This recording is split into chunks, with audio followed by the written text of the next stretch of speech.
The sun rises gently over the city, casting a soft golden hue across quiet streets and rooftops. In the heart of this bustling metropolis, where the rhythms of daily life often pulse with urgency, I have chosen to embrace a different pace, one rooted in simplicity, intention, and minimalism. Today, I invite you to join me for a day in my life as I navigate the art of simple and minimal living in a city that never truly sleeps. My morning begins not with the blaring of an alarm, but with the gradual illumination of natural light seeping through linen curtains. I take a moment to stretch, feeling the gentle ache of muscles waking up. There's no rush, no frantic scramble to check notifications or emails. Instead, I savor a few minutes of quiet reflection, practicing gratitude for the day ahead. Minimal living, for me, starts with a mindful morning, setting the tone for everything that follows. In my small apartment, everything has its place and purpose. Each item, from the ceramic mug on the kitchen shelf to the single potted plant by the window, has been chosen with intention. The absence of clutter creates a sense of calm. There's space to breathe, to think, to simply be. I put on the kettle and prepare a simple breakfast: oatmeal with fresh fruit, a cup of herbal tea. The ritual of making breakfast is unhurried, almost meditative. I listen to the soft hum of the city outside, the distant sound of birds, the occasional car passing by. After breakfast, I tidy up, returning dishes to their rightful place, wiping down counters, and making my bed. These small acts of care are grounding. Minimalism isn't just about having less. It's about cherishing what you have and creating an environment that supports your well-being. My wardrobe is a curated collection of versatile, comfortable pieces, mostly in neutral tones. Getting dressed is effortless, free from the overwhelm of too many choices. As the city comes alive, I step outside for a walk. The neighborhood is a blend of old and new, historic buildings alongside modern shops, tree-lined streets, and cozy cafes.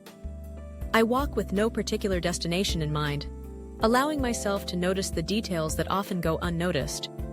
The intricate patterns of leaves, the laughter of children on their way to school, the aroma of freshly baked bread wafting from a nearby bakery. In a world that values speed and productivity, I find joy in slowing down, in observing and appreciating the simple beauty around me. My workday is structured, but flexible. I return home and settle into a small workspace by the window. My desk is clear, save for a notebook, a pen, and my laptop.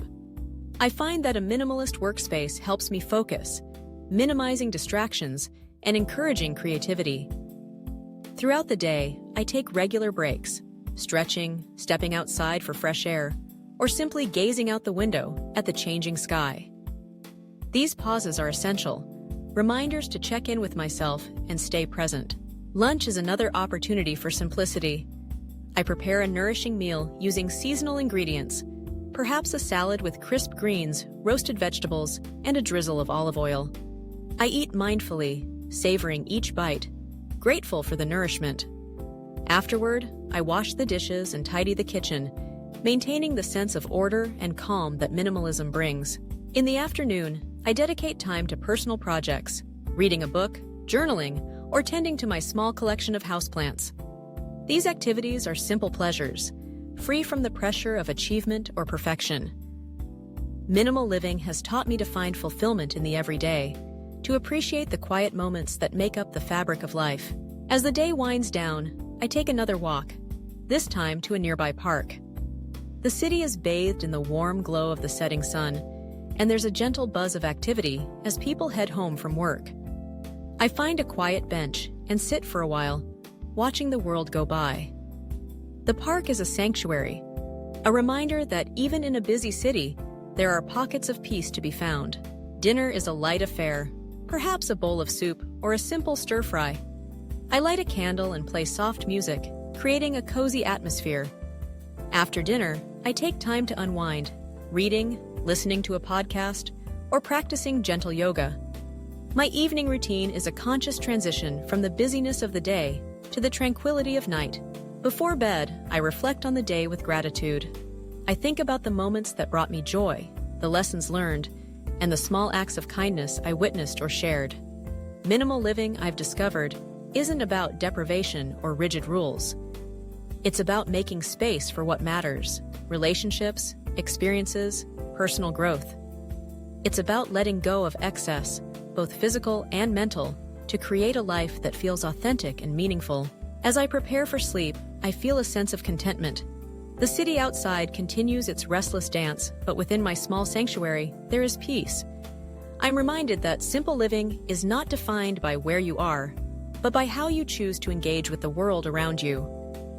In a city of endless possibilities and constant motion, I have found my own rhythm, a slower, more intentional way of being. This day, like every day, is shaped by small choices: to live with less, to appreciate more, to seek connection over consumption. It is a journey, not a destination, a daily practice of mindfulness, gratitude, and simplicity. And in this practice, I discover the quiet joy of enough.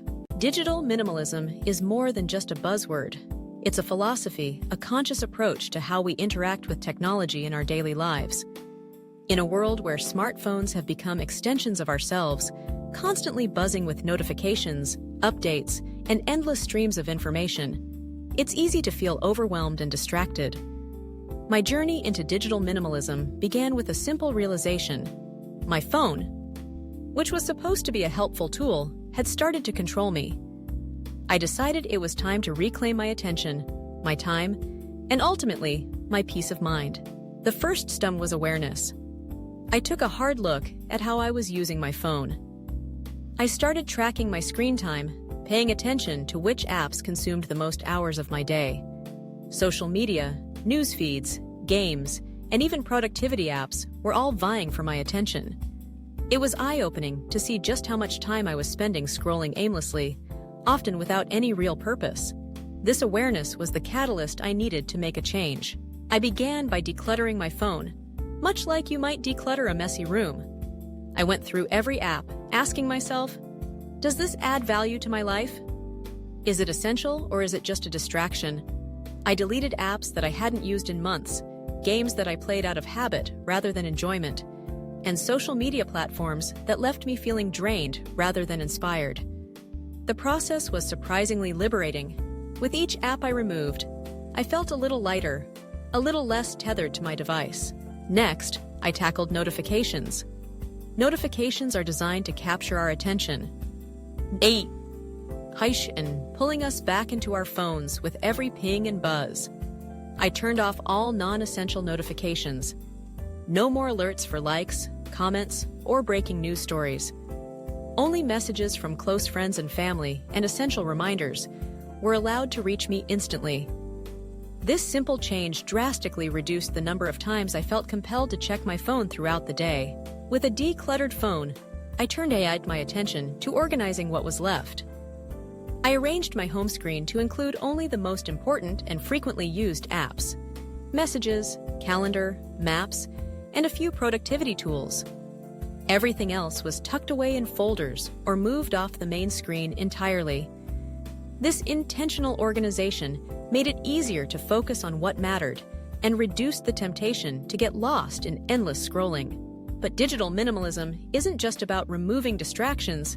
It's about being intentional with your time and attention. I set boundaries for when and how I used my phone. I established phone-free zones, like the dining table and the bedroom, to ensure that I was present during meals and before sleep. I also implemented specific times for checking email and social media, rather than allowing them to interrupt my day at random. One of the most transformative changes was embracing the idea of single-tasking. Instead of juggling multiple apps and tasks at once, I focused on doing one thing at a time, whether it was responding to a message, reading an article, or listening to music. This shift not only improved my productivity, but also helped me feel more grounded and less scattered. As I decluttered my digital life, I noticed a profound impact on my mind. The constant mental noise began to fade. I found myself with more mental clarity and space for creativity. I had time to read, reflect, and pursue hobbies that I had neglected. I started journaling again, spending time outdoors, and having deeper conversations with friends and family.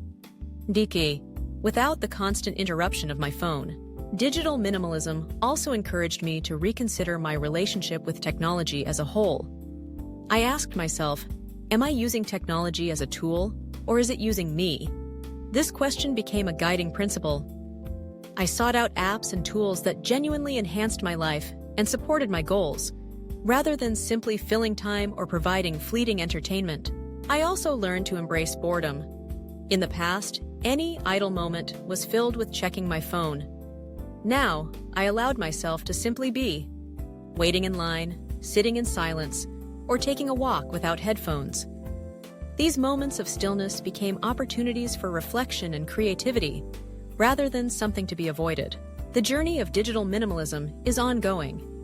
It's not about achieving a perfect state of digital purity, but about making conscious choices every day. There are still times when I slip back into old habits, but the difference now is that I'm aware. I have the tools and strategies to course correct and return to a more intentional way of living. If you're considering digital minimalism, start small. Begin by assessing your current digital habits. Track your screen time for a week and notice which apps or activities leave you feeling drained versus fulfilled. Then, take steps to declutter. Delete unnecessary apps, turn off non-essential notifications, and organize your home screen. Set boundaries for when and where you use your phone, and experiment with periods of intentional disconnection. Remember, digital minimalism isn't about rejecting technology. It's about using it thoughtfully, in ways that support your values and enhance your life. It's about creating space for what truly matters, both on your phone and in your mind. As I look back on my journey, I'm grateful for the calm and clarity that digital minimalism has brought into my life. My phone is no longer a source of stress or distraction, but a tool that serves me, rather than the other way around. By decluttering my digital world, I've made room for deeper connections, greater creativity, and a more peaceful mind. And that, to me, is the true power of digital minimalism. A minimalist wardrobe is more than just a collection of clothes. It's a philosophy, a conscious choice to simplify, declutter, and focus on what truly matters. Imagine opening your closet and seeing only pieces you love, each one versatile, timeless, and perfectly suited to your lifestyle. In this minimalist wardrobe tour, I'll show you how I style just 10 carefully chosen pieces to create a variety of looks for any occasion, proving that less really can be more. Let's begin with the foundation. The 10 essential pieces that form the backbone of my wardrobe. These are a classic white button-up shirt, a black turtleneck sweater, a simple gray t-shirt, a striped long-sleeve top, a tailored black blazer, a pair of high-waisted blue jeans, black tailored trousers, a versatile midi skirt, a little black dress, and a lightweight trench coat. With these 10 items, I have everything I need to create outfits for work, weekends, evenings out, and even special occasions. The first piece, the classic white button-up shirt, is the ultimate chameleon. For a crisp, professional look, I tuck it into my black tailored trousers and slip on the black blazer. The result is sharp and sophisticated, perfect for meetings or interviews. For a more relaxed vibe, I roll up the sleeves, leave a few buttons undone, and pair it with my high-waisted blue jeans. Adding a simple necklace or a silk scarf gives a touch of personality without overwhelming the look. On weekends, I tie the shirt at the waist and wear it over the midi skirt with sneakers, creating a breezy, effortless outfit that works for brunch or a stroll through the city. Next is the black turtleneck sweater, a true minimalist staple. Its clean lines and timeless appeal make it endlessly versatile. I love wearing it with the midi skirt and ankle boots for a chic, Parisian-inspired ensemble. For colder days, I layer it under the trench coat, add the black trousers, and finish with loafers. A look that's both cozy and polished. The turtleneck also pairs beautifully with the blue jeans, offering a casual yet put-together outfit that can be dressed up with statement earrings or kept simple for a day of errands. The simple gray t-shirt is another hero piece. It's the definition of effortless style, working equally well on its own or as a layering piece. I often wear it tucked into the blue jeans with a belt, creating a classic, laid-back look. To elevate it, I throw the black blazer over my shoulders and swap the jeans for the midi skirt. This combination is comfortable yet refined, ideal for a casual office or a dinner date. On cooler days, the gray t-shirt becomes a base layer under the striped long-sleeve top or the trench coat, proving its versatility again and again.